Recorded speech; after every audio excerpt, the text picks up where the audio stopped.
This is the newly refurbished Scioto River, the MKSK project. This used to be dammed up, so it was like a big pool. It looked like a much larger river. They've now renaturalized it. I think eliminated the dam entirely, so it flows through downtown here, but it's a much smaller river than it used to be through downtown Columbus.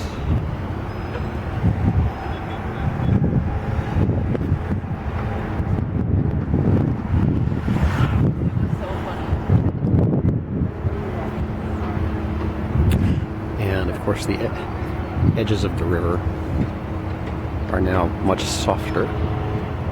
You can see very faintly through under the bridge there, kind of the way it used to be all the way down here. In fact, I think the bank used to go all the way up this hill. It's now a park.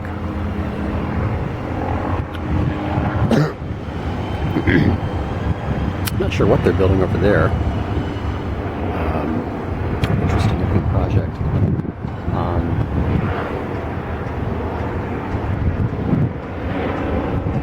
This is downtown Columbus. There's sort of 4 big skyscraper icons here ringing the State House. The Beck Tower, Huntington Tower, the Rhodes Office Building, State Office Building.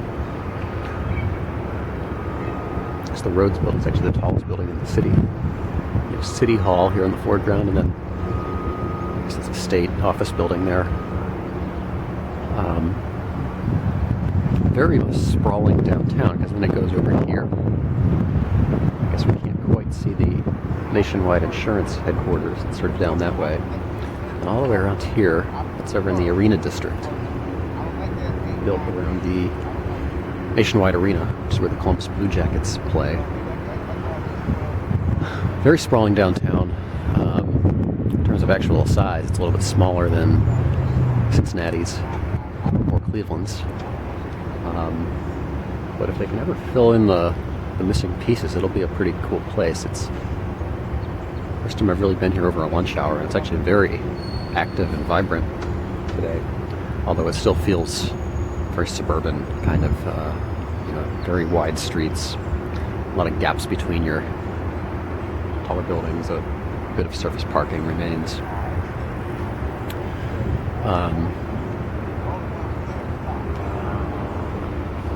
Behind the bridge here is COSI, Science Museum.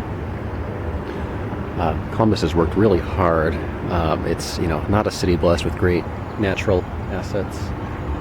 It's very flat, so they worked really hard to try to implement some big amenities that would really make it sort of a destination. It's still sort of a dull place, but it's definitely getting there. There's some folks that have been critical of this waterfront, but I think it's actually quite impressive, particularly here in the summertime when the grass is really thriving. As you can see, there are people using it.